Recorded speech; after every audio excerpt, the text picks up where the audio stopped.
Hola chicos, como sabéis, como he indicado en las instrucciones y en las tareas de la semana, que ya tenéis en Seneca Drive y en Modo, vamos a cambiar la metodología de clase en esta situación de cuarentena en la que nos encontramos. Puesto que tenemos que seguir viendo temario y puesto que el aprendizaje autónomo en muchas ocasiones es bastante complicado, he optado por cambiar la metodología para seguir aprendiendo juntos. En este sentido, y sobre todo para que no me echéis mucho de menos, como indico en las instrucciones, vamos a ir viendo el temario a través de una serie de vídeos, ¿vale? Para hacerlo sobre todo más fácil para vosotros. Este es el primero de una serie de vídeos con los que completaremos el final del temario. Sobre todo el final del tema 8, que es el tema de Neolítico, Edad de Piedra, o sea, Neolítico, Edad de los Metales y Primera Civilización. El objetivo de este vídeo no es otro más que el de, como decía, seguir aprendiendo juntos.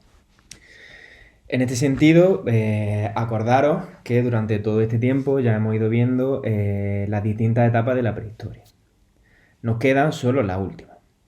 Acordaros que en el tema 7 vimos el Paleolítico y, como estaba diciendo en este tema, pues veremos Neolítico y Edad de los Metales, para dar ya por fin el salto definitivo hacia lo que los historiadores denominamos ya el propio periodo histórico, que acordaros que empieza justo o suele fecharse en el 3250 con la invención de la escritura. Antes de nada, y sabiendo que esta crisis nos está volviendo un poco locos a todos, vamos a hacer un repaso para ir recogiendo todo lo que hemos ido aprendiendo a lo largo de este trimestre. Acordaros que estamos en una etapa, en una periodización histórica que recibe el nombre de prehistoria, que, como hemos visto en clase, es una de las etapas más largas de la historia humana. Lo importante y lo que he incidido muchas veces cuando hemos estado en clase y que es una de las cosas principales con las que yo quiero que os quedéis, es que las distintas etapas históricas, como sabéis, ocupan periodos de tiempo muy amplios. Por eso los historiadores solemos subdividir las etapas en periodos más cortos que faciliten el estudio de las civilizaciones y las características de esos momentos. Por eso acordaros que la prehistoria se dividía según la evolución tecnológica de las herramientas que encontrábamos en los distintos yacimientos. En ese sentido, acordaros que distinguíamos entre una edad de piedra, que os acabo de señalar, y una edad de los metales. Dentro de la edad de piedra, acordaros que distinguíamos entre paleolítico o piedra vieja y neolítico o piedra nueva. Acordaros que el paleolítico comenzaba hace 2,5 millones de años hasta el año 8000 a.C. y que el neolítico empezaba en el año 8000 a.C. hasta el 3000, 3500, que suele empezar la edad de los metales. Pero recordad siempre que estas etapas y estas fechas varían según el lugar y la civilización, porque no todas las personas o no todos los habitantes de esta época descubrían las cosas a la misma velocidad. En ese sentido, acordaros que primero vimos las propias características del Paleolítico. ¿Cuáles eran estas características? Pues muy fácil. Podemos resumirlas en este breve esquema que estáis viendo en pantalla. Decíamos que las características del Paleolítico eran, aparte de que hay un proceso en el que se produce el proceso de hominización y demás, decíamos que eran unas sociedades cazadoras-recolectoras, que eran nómadas, vivían en cuevas y a su vez habían descubierto el uso del fuego. Ahora bien, ¿qué pasaba? Que estas sociedades iban evolucionando. ¿Y hacia dónde va esa evolución? Pues hacia las primeras aldeas neolíticas. ¿Cuáles son las características, acordaos, propias del neolítico? Si recordáis, cuando vimos en clase os dije que prácticamente en la historia de la humanidad, a excepción de la revolución industrial, no había habido una revolución tan importante como la revolución neolítica. ¿Por qué? Porque pasamos de una etapa, que es el paleolítico, en la que todavía no somos capaces de controlar y dominar a la naturaleza, a una etapa que es el neolítico, donde ya controlamos y dominamos a la naturaleza. ¿Cómo lo conseguimos? Lo conseguimos a través de la agricultura y de la ganadería. Recordad que pasábamos de una sociedad de cazadores-recolectores a una sociedad de agricultores y ganaderos. ¿Qué cambios provocaba esto? Pues en primer lugar, como ya no consumimos los recursos, como ya no agotamos los recursos, sino que somos capaces de renovarlo a través de la agricultura y de la ganadería, ya no tenemos que ir de un sitio a otro buscándolo. Por tanto, dejamos de ser nómadas para ser sedentarios. ¿Qué provoca a su vez que seamos sedentarios? Pues como vimos en clase, la aparición de las primeras aldeas y también la aparición de las primeras diferencias sociales. Hasta aquí el repaso de todo lo que hemos estado viendo en clase antes de que estallase la crisis del coronavirus. ¿Qué es lo que nos toca ver hoy? Pues básicamente la última etapa de la prehistoria, la edad de los metales, que no por ser más corta es menos importante. Como decía, la edad de los metales se inició en torno al 4500, pero ten en cuenta que las fechas siempre son variables. Antes de Cristo, o como suelo decir yo muchas veces, antes de la era común, con el descubrimiento de la metalurgia. ¿Qué es la metalurgia? El trabajo del metal, ¿vale? Y se suele prolongar hasta el 1000, antes de Cristo, pero siempre dependiendo del lugar y de la civilización. Durante este periodo, muchos pueblos descubrieron la escritura en el 3250, dando para siempre o abandonando para siempre la prehistoria y alcanzando la historia propiamente dicha y el origen de las primeras civilizaciones que veremos en posteriores sesiones. La edad de los metales es quizá, junto con el neolítico, una de las etapas de la prehistoria en las que más transformaciones se producen, ¿vale? Porque el descubrimiento del metal cambiará también para siempre la sociedad. ¿Cuál es la base de la economía? Pues mira, aquí os lo señalo, la agricultura y la ganadería. Acordaos que dije que junto con la agricultura y la ganadería aparecía el excedente. Ya no hace falta, ya los recursos ya no se acaban. Por tanto, ya no hay que ir de un lado a otro buscándolos, sino que nosotros somos capaces de reproducirlos a través de estas dos técnicas.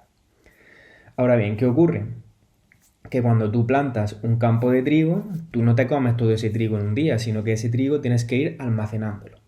A ese trigo que sobra lo llamamos excedente. ¿Y qué hacemos con ese excedente? Pues como si lo guardamos en la despensa se va a poner malo, ¿qué hacemos? Intercambiarlo por otro tipo de producto. Esa aparición del excedente, como veis, ¿qué provoca? Pues provoca que surja el comercio. Acordaros, primero a través del trueque y luego ya en las primeras civilizaciones históricas aparecerá el comercio monetario con la moneda. La aparición del comercio, a su vez, provoca que surjan inventos como la rueda, el caballo de montura o el carro. También que se desarrolle la agricultura y la ganadería en el Neolítico tendrá consecuencias en la edad de los metales. ¿Cuáles son esas consecuencias? Pues la aparición de los distintos oficios. Ya no todo el mundo se dedicará a la agricultura y la ganadería, sino que también habrá gente dedicada al trabajo del metal, de la cerámica. ¿Y cómo llamamos esto? Esto lo llamamos, y esto es muy importante que os quedéis con este nombre, especialización del trabajo. Especialización del trabajo junto con comercio van a tener una consecuencia, que es la acumulación de riqueza y de poder político por parte de quien tiene material para comerciar y por parte de quien tiene poder. Al surgir todos estos distintos oficios y al empezar a haber gente con más o menos poder y con más o menos riqueza, aparecen las diferencias entre la sociedad. Acordaos cuando vimos el Paleolítico que decíamos que no había diferencias sociales, que eran todos iguales. A partir de ahora, no. Esta será una de las principales diferencias que se desarrollan primero en el Neolítico y posteriormente en la edad de los metales. Ahora, quien más excedente tiene, más intercambio hace. Y por tanto, más productos tiene. Lo mismo ocurre con el metal. Acordaos también que en el Neolítico que en el paso del Paleolítico al Neolítico vimos que pasábamos de las sociedades nómadas del Paleolítico a las primeras aldeas del Neolítico, porque la gente ya se asentaba en un territorio. ¿Qué ocurre? Que cuando en el Neolítico la gente se asienta en un territorio y cada vez hay mejor alimentación, cada vez hay más población. Y esas pequeñas aldeas neolíticas empiezan a convertirse en grandes ciudades. ¿Cuáles son las características principales de estas ciudades? Pues son ciudades amuralladas. ¿Y por qué las ciudades son amuralladas? Porque con la introducción del metal aparecen también las primeras armas, aparecen los primeros guerreros y por tanto las primeras guerras entre ciudades para competir por los distintos recursos. Ahora bien, ¿cómo se trabajaba el metal? Pues mirad, no durante la edad de los metales no siempre se trabaja de la misma forma el metal, sino que se irá trabajando de distintas formas conforme se va produciendo la evolución tecnológica. Primero tenemos el trabajo del cobre, pero como el cobre era un material no muy resistente, se inventó una aleación de cobre y estaño, que es lo que llamamos bronce, que produce, como veis, armas mucho más desarrolladas. Y por último se trabajará el hierro, ya prácticamente metido en la historia de lleno. ¿Y cómo se trabajaba este metal? Pues mira, de distintas formas. Se podía trabajar en frío, a través de la forja o a través de la fundición, con la aparición de los primeros hornos. Antes de terminar este vídeo, me gustaría, como siempre, trabajar cuestiones andaluzas. En este sentido, aquí en la provincia de Almería tenemos uno de los grandes yacimientos de la edad del metal, básicamente de la edad del cobre, de uno de los yacimientos más famosos del mundo. ¿Cuál es ese yacimiento? A muchos sonará, son Los Millares, que se encuentra en Santa Fe de Mondújar, aquí en la provincia de Almería. Está cerca del río Andará, acordaos que siempre cerca de los ríos donde se desarrollan las primeras civilizaciones, y según nos ha revelado la arqueología, un poblado amurallado. Fijaos en esta reconstrucción a través de un dibujo de cómo sería. Según ha revelado la arqueología, el poblado está formado por 3 líneas de muralla situadas sobre una montaña pequeña para controlar mucho mejor el territorio. Mirad, aquí tenéis fotos, aquí hay una reconstrucción virtual y otra reconstrucción en el propio yacimiento de cómo eran las casas. De los Millares sabemos que desarrollaron una espléndida cultura agrícola, que introdujeron la metalurgia del cobre en el Mediterráneo occidental y que en aquel momento la comunidad no era tan árida como ahora. Sino que había campos fértiles para el cultivo y mucha caza. La actividad económica, básicamente por resumirla, era la agricultura, pero también se ha demostrado que trabajaba la ganadería y la caza. Pero sobre todo lo más importante de este poblado, y por eso su gran tamaño para la época, es que se descubrió o que trabajaba en la metalurgia del cobre, lo que hizo que fuese un poblado mucho más rico y que controlase prácticamente toda la zona. Pues hasta aquí la clase de hoy. Sé que esta situación es complicada para todos, pero bueno, a ver si así conseguimos que se haga mucho más fácil. Ya sabéis, las tareas las tenéis en el mismo documento y insisto en que hay que subirlas antes de la fecha, que si no se bloquea la asignación de tareas en el modo, que no se olvide. Un abrazo fuerte.